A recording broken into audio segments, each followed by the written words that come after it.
Ashamaa akkam jirtu kabajamoo dhaggeeffattoota raadiyoo Arraata Biyyoolessa Oromiyaa waraanni bilisummaa Oromoo hagayya 8 2021 irraa kaasuun sirna gabrummaa yeroo dhumaaf buqqisuu eegaluusaa fi haala bobbaa kanaa nuuf ibsuuf ajajaan ol aanaa Aabaawoo Woboo Jaalmarroo Dirribaa toora irratti argamuu itti dhiyaadha. Hayyee ajajaa ol aanaa Aabaawoo Woboo Jaalmarroo Dirribaa akkam nagaa jirtu? Akkam jaalawwii nagumaati nagaa akkami? Hayyee baga nagaa taatanii nulleen nagumaa. Hagayya 8 2021 irraa kaasee duula sirna gabrummaa yeroo dhumaaf hundeen buqqisuu eegaluu keessanii ilaalchisee waa'ee duula kanaa dhaggeeffattoota raadiyoo Arraata Biyyoolessa Oromiyaaf nuuf ibsuu dandeessu? Hayyee fayyada jaala kiyyaa dhugaadhaa.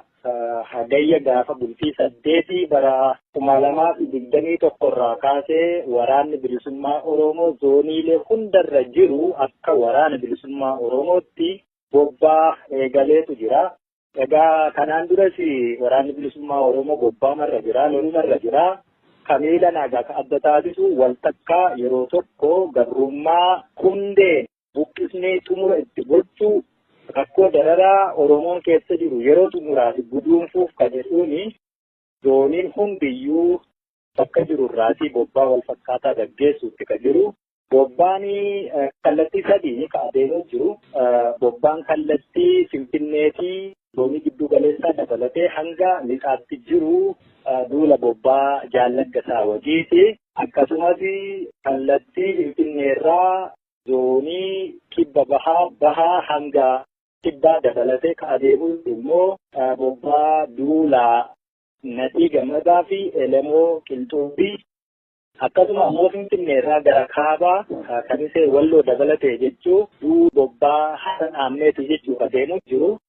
Akeekni bobbaa kanaa egaa akkuma filasii ibsee gammatti xumura gochuu kallattii jiru irratti ammoo waraanni bilisummaa Oromoo zoonii jiru irratti aanotaa fi godinoota akkasumas kallattii keessa socho'u hundumaa to'achuu, diina achi keessaa qulqulleessuu, lafa dhuunfachuu, uummata dhuunfachuu, bulchiinsa uummataa ammoo diriirsaa adeemuu. Bobbaan kuni kallattii kanaan akkaataa kanaan maqaa sadiin socho'aa jiru kuni yeroo gabaabaaf deemsifama.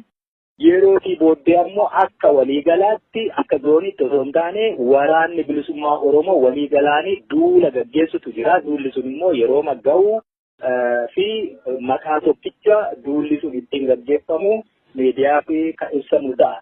Egaa walumaa galatti haalli bobbaa kanaa kana fakkaata.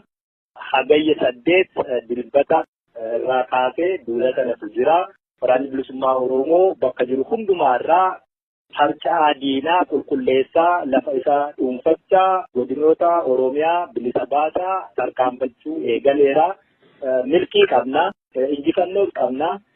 Akkasittiin deemuutti jirra. Zooniilee hundumaarraa kanatu jira jaalawwi. Hayyee ajajaa ol aanaa Aabaawoo Woboo Jaalmarroo Dirribaa bobbaa milkiif injifannoo isiniif haa ta'u milkaa isiniin jenna.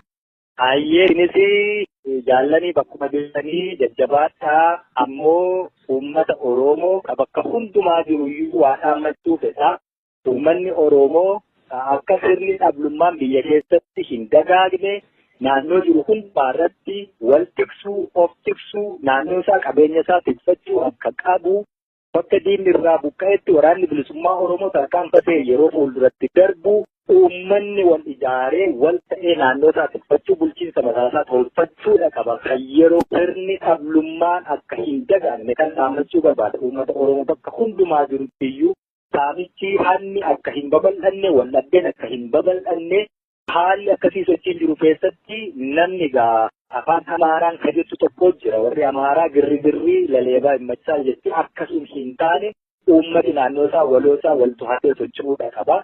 Akkasumas jaallan waraanni bilisummaa Oromoo bobbaa kanarra jirru hundi keenyayyuu bakka jirru zooniileen hundi qondaalonni ajajoonni akkasumas miseensonni waraanaa bobbaa jiru kana milkeessuu yeroo xumuraa fi gabrummaatti guduunfaa gochuu qabna.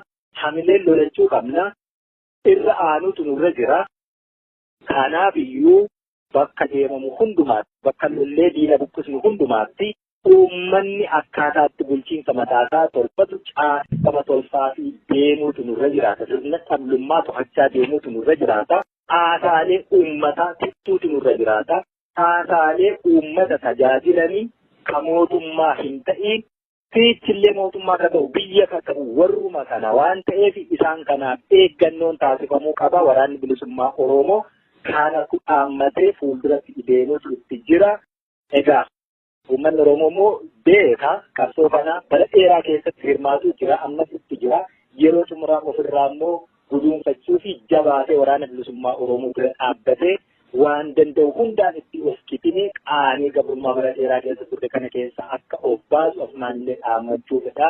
Fayyaa ta'aa jajjabaadhaa jaallan bakka hundaa jirtanii ni injifannaa ni mo'annaa Oromiyaas bilisa ni baasnaa jiraanne bilisummaa Oromootiin handhuura Oromiyaa Finfinnee irratti kan wal arginu yoo hin jiraanne immoo Oromiyaan bakka nu barbaaddetti lubbuu sana ni kennina. Lafeen keenya riqaa ta'e taphni irra haa tarkaanfatu. Dhaamsa kiyyaa jajjabaadhaa woboo bakka jirtanii fayyaanaaf ta'ee fi fayyaa ta'aa jedha. Baay'ee toora irratti argamtanii waan keessa jirtanii haala keessa jirtan nuuf ibsuu keessaniif maqaa dhaggeeffattoota raadiyoo Arraata Biyyoolessa Oromiyaan galatoomaa ulfaadhaa isiniin jenna. Fayyaa ta'e jaalladha. Baay'ee.